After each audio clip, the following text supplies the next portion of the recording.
예, 기대해 주시기 바랍니다. 예, 오늘 말씀 함께 은혜 나누도록 하겠습니다. 오늘 말씀 제목은 모든 것은 기도에서 시작됩니다. 이 말씀입니다. 저희가 지금 이제 중요한 대선을 앞두고 있습니다. 우리나라에서 가장 중요한 시간을 두고 있는데 이때 어떻게 해야 될까 저도 기도하는데 느헤미야가 생각났습니다. 느헤미야가 허물어진 그 이스라엘의 성벽, 예루살렘의 성벽을 다시 재건하고 그 나라를 단단히 세웠을 모습을 보면서 우리 대한민국도 그 느헤미야와 같은 지도자가 세워졌으면 좋겠다, 그런 마음을 주셨습니다. 그래서 저희가 느헤미야 말씀을 오늘 나누고 새벽 기도 때 계속적으로 나누려고 합니다. 그래서 느헤미야가 어떻게 그 허물어진 예루살렘의 성벽을 세웠는지, 그리고 공동체를 은혜롭게 세웠는지 함께 은혜를 나누고자 합니다. 제가 청년 때 이제 신앙을 가지게 되었고 또 신앙의 성장을 하려고 이렇게 많이 애를 썼는데, 그때 발견한 책이 성경의 맥, 이런 책이 있었습니다. 그게 문봉주라는 그 유명한 분이 원래는 외교관이었는데 은혜 받고 이렇게 목회자가 되셨는데, 그분이 쓴 책이었고, 또 하나는 책이 김하중 대사, 하늘의 대사 아십니까? 예, 많이 보셨죠, 그죠? 저희 청년 때 이렇게 많은데 저기 이제 화면에 나오죠. 문봉주 대사. 그래서 여러 뉴질랜드 대사, 미국 대사 이렇게 하시고 나중에 은퇴하셔서 일본의 목사님으로, 온누리교회 목사님으로 가셨던 분이 문봉주 대사였고, 또 하나님의 대사 이분 김하중 대사도 이렇게 중국에서 한 6년 5개월 정도 가장 길게 주중 대사를 하셨고, 저분이 중국에 있으면서 한 탈북민 1000명을 한국으로 보냈습니다. 그래서 그런 사역을 많이 하셨고, 그리고 또 통일부 장관도 하시고 또 여러 가지 직책들을 거치면서 우리나라에 큰 기여를 하신 분입니다. 그래서 저는 따로따로 봤는데 두 분이 서로 아시더라고요. 그래서 2001년도인가 이렇게 해서 그 문봉주 우리 대사였죠. 그때 대사가 김하중 대사하고 한국에서 식사를 하면서 문봉주 대사가 김하중 대사에게 한 분을 소개시켜 줬습니다. 그분이 박정미 외교관의 부인이 있는데, 그분하고 한번 전화 통화를 해보십시오 하면서 김하중 대사에게 소개를 했답니다. 그래서 김하중 대사가 아니 모르는 여자한테 자기가 소개하기 좀 연락하기 그러니까 자기 아내한테 전화번호를 주고 아내 보고 박정미 그분에게 한번 전화해봐라 했는데, 아내가 전화하고 나서 그분하고 통화하고 나서 큰 은혜를 받았다, 당신도 한번 전화해보라, 이렇게 해서 김하중 대사가 박정미 그 외교관 부인에게 전화를 했습니다. 근데 그분에게 은사가 있었는지 전화를 받으면서 이렇게 김하중 대사에게 이렇게 물었습니다. 집사님, 집안에 혹시 순교자가 계신가요? 이렇게 묻더라고요. 그래 김하중 대사가 우리 순교자 없다. 그러니까 혹시 목사가 계신가요? 안 계십니다. 그러니까 참 이상하네요. 뭐가요? 하니까 지금 집사님 뒤에 중보 기도가 쌓였는데 기도의 양이 엄청나게 많아서 상상을 못할 정도입니다. 저는 아직까지 한 번도 그런 기도를 가진 사람을 본 적이 없습니다. 그러니까 이 김하중 대사가 제 뒤에 기도가 그렇게 쌓여 있다고요. 그러니까 이분이 제가 비유적으로 말씀드리겠습니다. 우리 김하중 집사님 뒤에는 그 기도가 얼마만큼 쌓여 있냐면 나이가라 폭포수만큼 이렇게 쌓여 있다는 거예요. 그래가지고 그 이야기를 듣고 그런가 보다 이렇게 했는데, 이분이 이제 다른 곳에서 외국인, 미국인 예언의 은사를 가진 분을 만났는데 잘 모르는 분인데 딱 만나자마자 그 분이 예언의 은사를 가진 분이 이렇게 말하더랍니다. 어머님이 살아계십니까? 이렇게 물어보니까 김하중 대사가 돌아가셨습니다. 이렇게 말하고, 언제 돌아가셨습니까? 15년 전에 돌아가셨습니다. 이렇게 말하고, 그러니까 그 분이 어머니께서 기도를 많이 하셨습니까? 물어보더랍니다. 그러니까 이분이 김하중 대사가 많이 하셨습니다. 해서 어머니께서 당신이 앞으로 뭐가 될지를 이야기해 주시던가요? 하니까 김하중 대사가 그런 말은 안 하셨습니다. 그러니까 그 예언의 은사가 있는 분이 어머니께 감사하십시오, 이렇게 말하더랍니다. 그래서 왜요? 이렇게 하니까 그 예언자가 이렇게 말했다고 합니다. 당신 어머니는 당신을 위해서 얼마나 중보 기도를 많이 했는지, 당신이 오늘 그 자리에 앉은 것은 지난 15년 동안 어머니의 기도의 응답의 결과입니다. 그런데 왜 당신이 앞으로 매일 어머니에게 감사를 들으냐 하면, 당신 어머니의 기도가 아직도 얼마나 많이 남아있는지 하나님께서 응답하실 기도가 너무나 많습니다. 그러니까 당신은 앞으로도 계속 어머니께 감사하셔야 합니다. 이렇게 말하는 거예요. 그래서 이분이 이 외교부 직책들을 다 거치면서 주중대사하면서 1000명의 탈북민들을 한국으로 보내고 또 믿음을 가질 수 있도록 도와주시고, 그리고 통일부 장관도 하고 그 여러 직책들을 거치면서 자기의 탁월한 능력인 줄 알았는데 누구의 덕분입니까? 어머니. 어머니의 중보 기도가 나이아가라 폭포수처럼 쌓였어. 그 기도의 은혜로 이렇게 자기가 됐다는 것을 알고 큰 은혜를 받았다 이렇게 말합니다. 여러분들의 기도가 쌓이는 줄 믿습니다. 여러분들 남편을 위한 기도, 아내를 위한 기도, 여러분들의 자녀를 위한 그 기도가 쌓여서 하나님의 때에 역사하신다는 겁니다. 그래서 우리가 나와서 예배 가운데 하는 기도, 그리고 새벽에 나와서 하시는 그 기도, 수요 예배와 올리브 블레싱에 나와서 하는 그 기도는 사라지지 않는다. 그 기도는 우리 그 기도 대상에게 쌓였다가 하나님의 때에 역사하신다 말합니다. 그래서 우리가 아는 누가복음 18장 1절 8절 말씀 같이 한번 보도록 하겠습니다. 누가복음 18장 1절 8절 같이 읽겠습니다.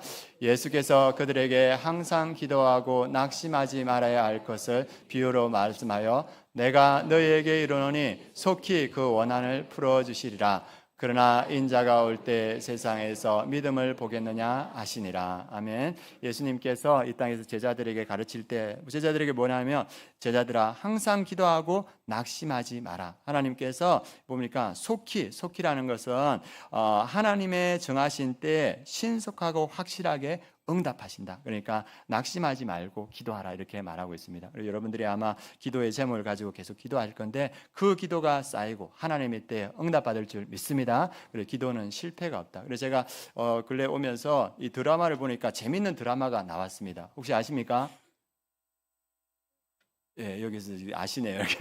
예, 예, 그래서 제가 그 드라마를 한번 보려고 하니까 시간이 얼마 걸리냐면, 다 보면 15시간이 걸리더라고요. 그래서, 이 15시간을 내가 봐야 되나. 그래서 어떤 오기가 생겼냐면, 저는 사역자지 않습니까? 15시간, 드라마를 볼 것인가 한번 내가 15시간 한번 기도 한번 해볼까? 무슨 일이 일어나는지 한번 기도를 한번 해볼까? 이렇게 하다가 제가 이제 그 15시간을 못하고 지난주 수요일 날 아침부터 해가지고 한 7시간, 8시간 기도했습니다. 그리고 기도하고 이제 수요 예배가 있으니까 가까운데 이제 밥 먹으러 이렇게 가는데 제가 이렇게 전도하는 이렇게 여기 싱싱 장어집이 있거든요. 그 청년을 이렇게 전도하고 있는데 제가 이제 길에서 이제 또 건너가니까 그 자매 그 서빙하는 그 청년이 이렇게 바깥을 보고 있는데 제가 인사하니까 그 청년이 멍하니 있다가 저를 발견했나 봐요. 그래서 인사를 하더라고요. 그래서 제가 그늘목에 있는데 그 자매가 그 가게에서 나오더라고요. 그래서 건너가니까 그 자매가 내 앞에 오면서 저 이번 주 교회 갈게요. 제가 아무 말 안 했어요. 저는 아무 말 안 하고, 예, 아무 말 안 했는데 그 자매가 아니 그 가게에서 넣어두면 제 앞으로 오면 저 교회 오게 하면서 오늘 일부 예배 때 교회에 나왔습니다. 그래서 박수 안 치셔도 됩니다. 그래서 기도에 나는 아무것도 안 했는데 주님께서 역사하시구나. 기도에는 능력이 있는 줄 믿습니다. 그 기도는 사라지지 않고 여러분들이 하는 그 기도는 하나님께서 이렇게 쌓이겠다가 하나님의 때에 역사하십니다. 그래서 우리 개인에게도 그렇고 가정에게도 그렇고 교회에도 그렇다 오늘 말씀은 보여주고 있습니다. 그리고 특별히 우리 나라가 지금 어려운 때가 있는데 우리 나라를 회복하는 길은 기도인 줄 믿습니다. 그래서 오늘 그 기도의 응답, 기도의 역사를 한번 살펴볼 건데 오늘 나오는 느헤미야의 배경은 BC 586년에 그 유다가 하나님께 범죄하여서 결국 바벨론의 포로로 끌려갑니다. 그러나 예레미야의 그 예언대로 70년 만에 그들이 다시 돌아오게 됩니다. 그래서 1차 수룹 바벨을 통하여서 538년에 BC 588년에 와서 성전 재건을 이루어냅니다. 그리고 이제 2차로 BC 458년 에스라를 통해서 귀환을 합니다. 그리고 에스라를 통하여서 율법과 교육, 종교 개혁을 통해서 그들이 영적으로 이렇게 갱신되는데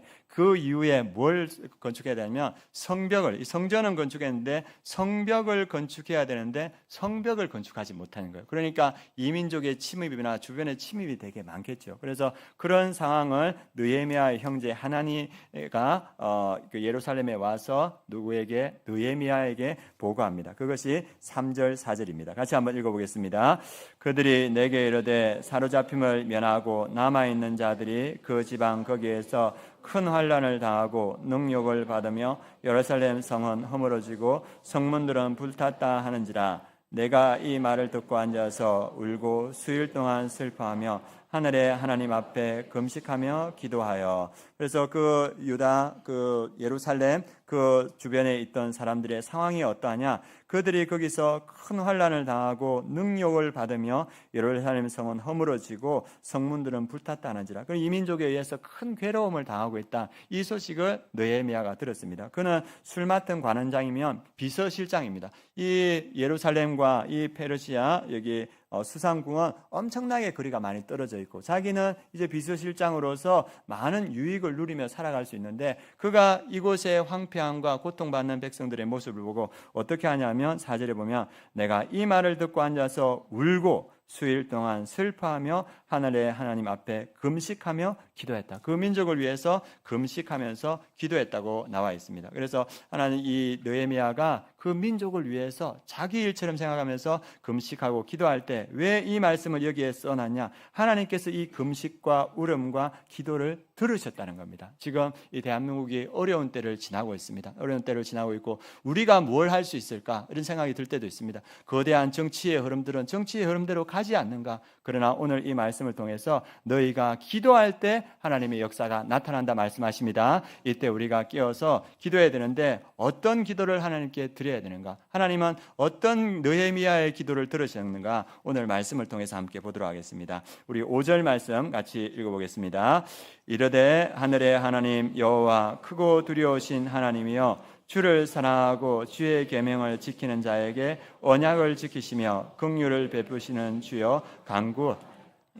느헤미야가 첫 번째 고백하는 것은 내가 기도하는 대상, 내가 기도를 올리고 내 기도를 들으시는 분이 누구인가? 그것을 먼저 고백하면서 기도하고 시작합니다. 그 느헤미야가 기도하는 하나님은 누구냐? 하늘의 하나님. 그래서 온 우주의 주권자라는 것을 말해주고 있습니다. 그리고 여호와라는 말은 언약을 지키시는 신실한 하나님이심을 고백하고 있습니다. 세 번째는 크고 두려우신 하나님, 위대한 능력을 가지고 공의롭고 위엄 있는 두려운 분이심을 고백합니다. 그래서 하나님은 어떠한 분이신가? 온 우주를 다스리시는 분이고 우리와의 약속을 반드시 지키시는 분이고 그리고 그분은 위대함과 능력을 가지고 계신다.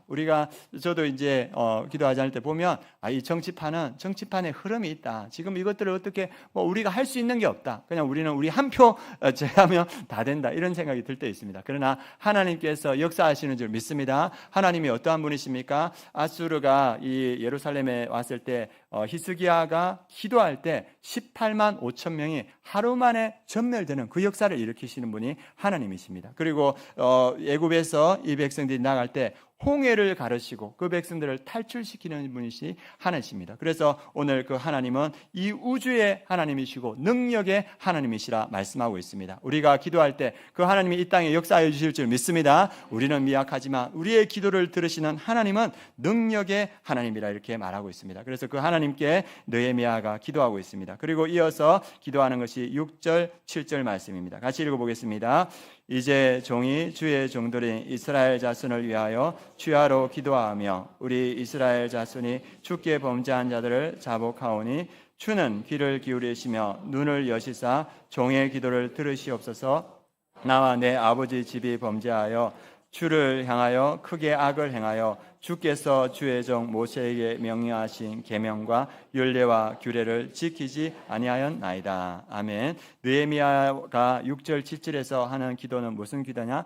회개의 기도입니다. 나와 우리 아버지 집이 하나님께 범죄하였다. 그래서 이 예루살렘이 무너지고 이렇게 고통받는 것은 외적인 침해, 그거는 2차적인 문제고 이 하나님 앞에 지은 죄 때문에, 영적인 문제 때문에 우리가 지금 고난을 받고 있다. 그것을 이 느헤미야가 지금 말하고 있습니다. 그래서 나와 내 아버지 집, 우리가 잘못됐습니다. 우리의 죄를 용서하여 주옵소서. 이렇게 죄를 회개하면서 주님 앞에 나아갑니다. 그리고 두 번째가 민족의 아픔을 자신의 아픔으로 여기면서 하나님의 긍휼 외에는 여기서 회복할 길이 없다. 그래서 자기의 아픔으로 느끼면서 하나님 앞에 나아가고 있습니다. 그리고 느헤미야는 성벽 재건이라는 사명을 감당하기 전에 먼저 영적 회복을 구합니다. 바로 가서 성벽을 재건하지 않고 하나님께 회개하면서 하나님과의 관계를 회복시키고 영적 회복을 이루어내고 그 다음에 하나님 성전 건축을 이루어갑니다. 그래서 우리가 지금 이 대한민국이 어려울 때 무엇부터 회복되어야 됩니까? 영적인 회복이 먼저 일어나야 됩니다. 우리의 죄를 회개하고 주님 앞에 나아가서 하나님과 우리 사이를 가리고 있는 죄가 사라졌을 때 하나님께서 그 가운데 역사하여 주실 줄 믿습니다. 우리에게 어떤 죄가 있습니까? 우리 한국 교회가 또 한국 사회가 어떤 죄가 있냐면 제가 생각할 때 하나님의 뜻보다 세상의 가치를 너무 사랑하는 그러한 우리의 연약함이 있습니다. 그래서 교회나 세상이나 세속화하고 또 타락해서 이 사람들이 좋아하는 것이 뭡니까? 돈과 권력과 명예. 그래서 교회들이 점점 힘을 잃어가고 또 세상의 질시의 대상이 되고 있습니다. 그래서 우리가 하나님보다 돈과 권력과 명예를 사랑했던 것, 그것을 회개해야 될 줄 믿습니다. 우리가 하나님보다 사랑했던 것 내려놓고 다시 하나님을 붙들게 하여 주옵소서. 기도해 주시기 바랍니다. 그리고 우리나라 상황이 지금 출생률이 0.7명이라고 하지 않습니까? 0.7명, 0.73명. 그래서 앞으로 대한민국이 어려워질 거다 하는데, 여러분들 1년에 출생아 수가 몇 명이냐면 23만 8,300명 정도 된다고 합니다. 작년 기준입니다. 23만 8천. 근데 1년에 낙태하는 아이들의 수가 뭐냐면 50만 명이 된다고 합니다. 그러니까 태어난 아이들보다 낙태하는 아이들이 더 많은 거예요. 대한민국이 이런 땅, 생명을 경시하는 땅이 되었는데 하나님께서 이것을 기뻐하시겠습니까? 하나님, 이 땅의 생명 경시의 모습을 용서하여 주옵소서. 기도할 때 하나님께서 우리의 죄를 돌이켜 줄 믿습니다. 그리고 우리가 낙태가 점점 합법화되어 가고 있고 청소년 자살률 또 성인 자살률이 세계 1위의 수준을 보여주고 있습니다. 하나님, 이 대한민국이 점점 병들어가고 있습니다. 우리의 죄악 때문에 대한민국이 병들어가고 있으니 우리의 죄를 용서하여 주옵소서. 그렇게 기도할 때 하나님께서 회복시켜 주실 줄 믿습니다. 그리고 점점 이렇게 성윤리가 무너지는데 동성애 차별금지법 이런 것들이 점점점 확산되고 있습니다. 그래서 차별금지법을 우리가 막기 위해서 최선을 다하고 있는데 사회적인 분위기는 그것들을 점점 수용하는 분위기로 가고 있습니다. 그래서 학교에서 아이들이 보건 시간에 뭘 배우냐면 성인지 감수성이라는 걸 배웁니다. 그래서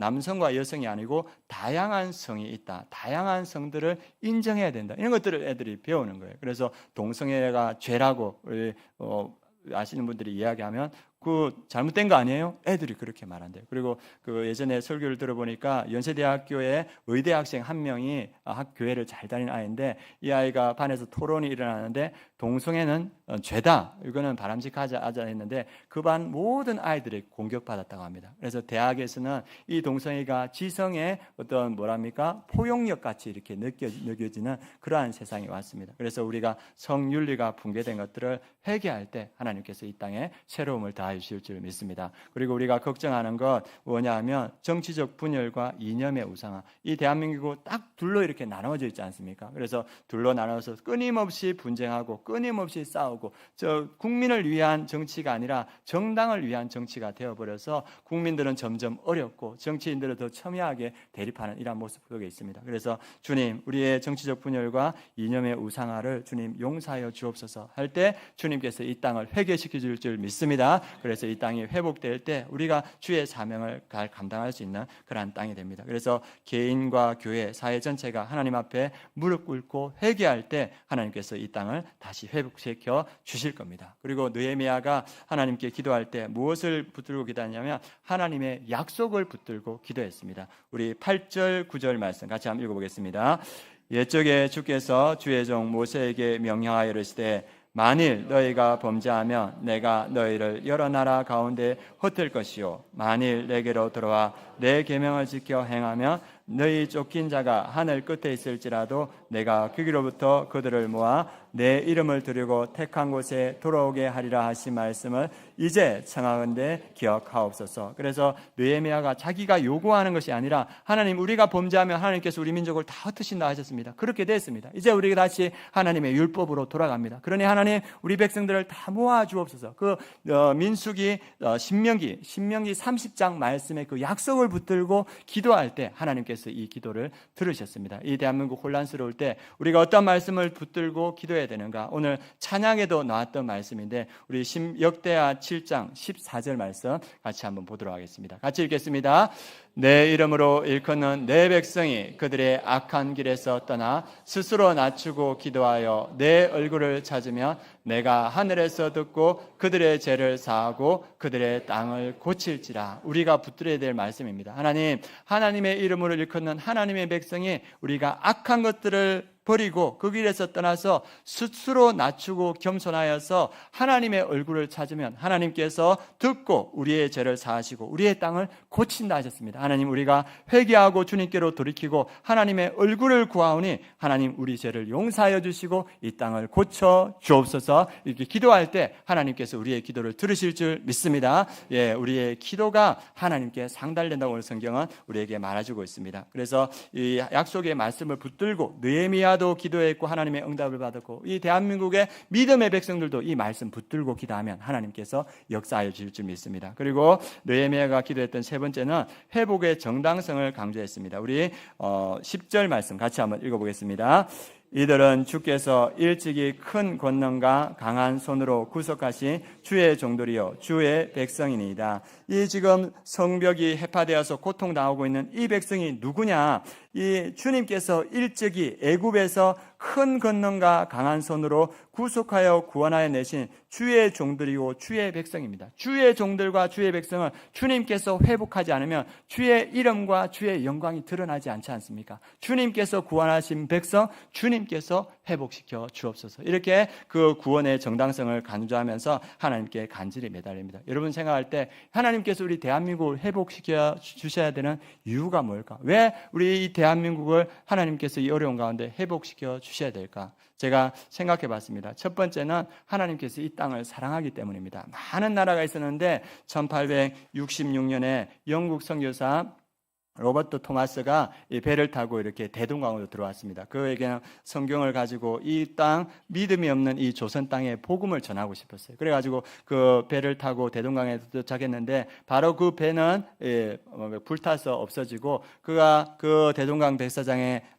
앉았을 때, 내렸을 때 그 한국 군인들에 의해서 참수가 됐어요. 그래서 그 대동강 그 강변에 그의 피가 뿌려졌습니다. 그래서 최초의 순교자였습니다. 그런데 그 최초의 순교사 토마스 선교사 이후에 1884년 알렌 선교사가 와서 이 땅의 재중원 세브란스 병원에 전신을 채웠습니다. 그리고 이어서 1885년 언더우드 선교사, 아펜젤러 선교사, 수많은 선교사가 왔습니다. 죽어도 하나님께서는 보내시고 그러면서 이 땅에 수많은 선교사가 왔는데 우리가 잘 아는 양화진에 145명의 선교사의 묘지가 있습니다. 그 먼 곳에 있던 사람들이 하나님의 부르심을 받고 이 땅에 와서 선교하다 이 땅에서 생을 마감하고 그들만 생을 마감한 것이 아니고 그들의 자손과 그들의 아기까지 이 땅에서 생을 마감하고 복음을 전하다가 지금 양화진에 묻혀 있습니다. 왜 그렇습니까? 하나님께서 이 땅을 사랑하시기 때문입니다.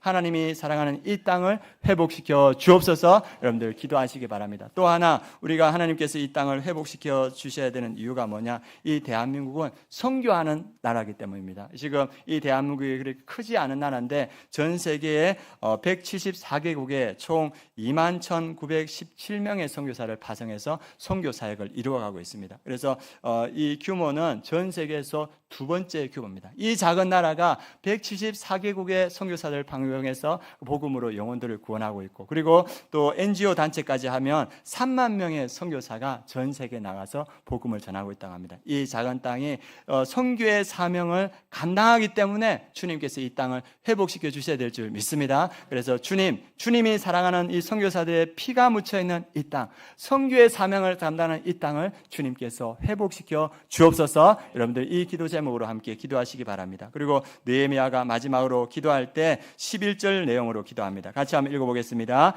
주여 구하오니 귀를 기울이사 종의 기도와 주의 이름을 경외하기를 기뻐하는 종들의 기도를 들으시고 오늘 종이 형통하여 이 사람 앞에서 은혜를 잊게 하옵소서 하였나니 그때 내가 왕의 술관원이 되었느니라. 이제 마지막으로 이 느헤미야가 하나님께 기도하는 것은 종의 기도와 주의 이름을 경하여 기뻐하는 종들을 기르시고 오늘 종이 형통하여 이 사람 앞에서 은혜를 입게 하옵소서. 느헤미야가 뭘 기도하냐면 내가 가서 이 예루살렘의 성벽을 중건하겠다, 이 성벽을 세우겠다, 그 마음이 지금 있는 거예요. 그래서 주님, 이 사명을 내가 감당하길 원합니다. 그래서 이 아닥사스다 왕 앞에서 내가 은혜를 입게 하옵소서. 그래서 이 사명을 감당할 수 있도록 주님 역사하여 주옵소서. 기도할 때 하나님께서 그 기도대로 그에게 은혜를 주셨습니다. 그가 말할 때 그때 내가 왕의 술관원이 되었느라. 이 고백은 뭐냐면 내가 이 예루살렘의 성벽을 중건하기 위해서 내가 왕의 비서관이 되었다, 내가 술 맡은 관원장이 되었다. 이 사명을 감당하기 위해서 하나님께서 나를 여기에 세웠다, 이렇게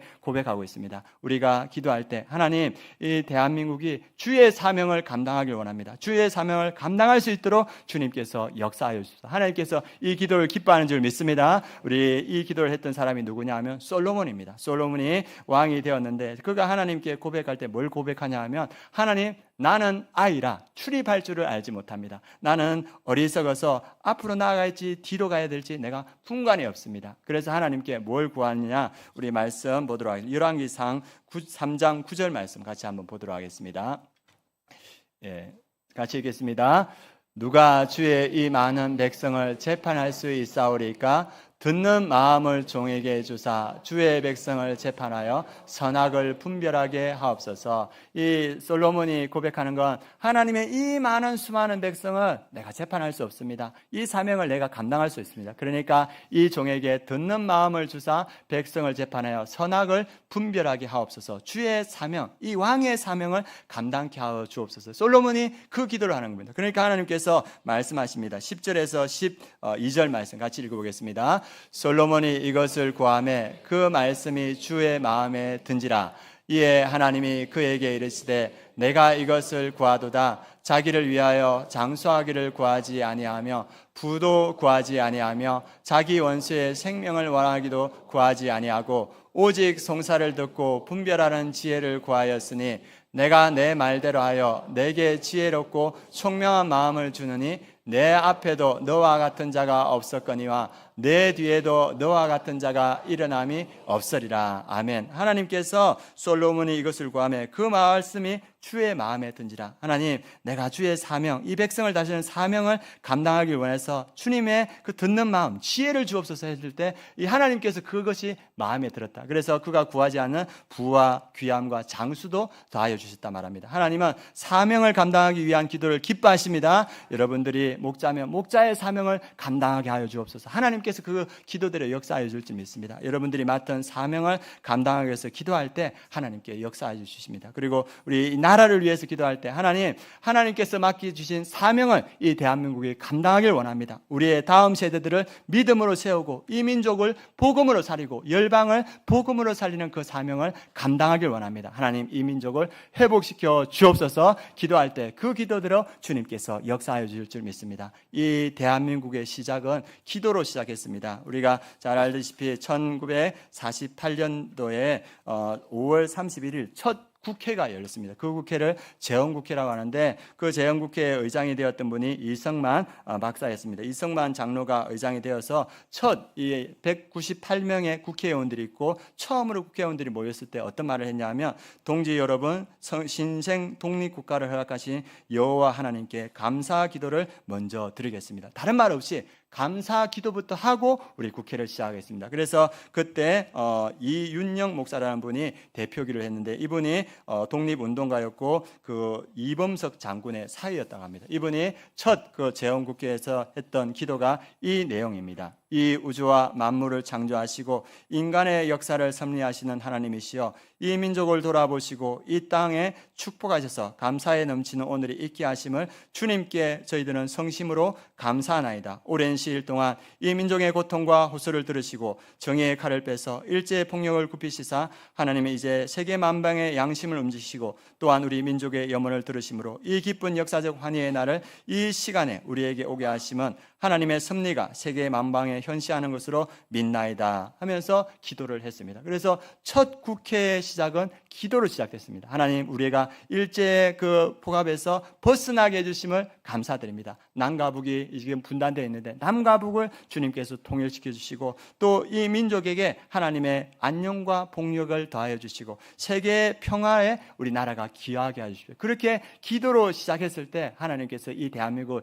지금까지 지켜온 줄 믿습니다. 그리고 이 민족이 어려움이 있을 때마다 기도로 어려움들을 이겨나갔습니다. 우리나라가 가장 큰 위기에 있었던 데가 언제냐면 6.25 바로 시작이었습니다. 1950년대 6월 25일 그때 일요일이었는데 주일이었는데 북한에서 밀고 왔는데 소련제 무기로 이렇게 밀어오니까 이 대한민국에서 그걸 막을 수가 없는 거예요. 그래서 그 말레에 의하면 거칠 것 없이 내려왔다 합니다. 그래서 대한민국 군인들이 어디까지 밀렸냐 하면 낙동강 전선까지 밀렸습니다. 그래서 남쪽에 조금 하고 부산만 이렇게 남았습니다. 그래서 그 시대 때 많은 피난인들이 결국은 부산으로 갔는데 그때 부산으로 갔던 분들이 많은 목회자들도 부산으로 피난을 갔습니다. 그래서 그때 경상남도 도지사가 초량교회 양성봉 장로님이었는데 목회자들이 많이 피난 오니까 이 장로님, 이 도지사가 그 초량교회에 250명의 목회자들이 거할 수 있도록 이렇게 추선을 했습니다. 그래서 250명의 목회자들이 이렇게 모였고 지금 대한민국은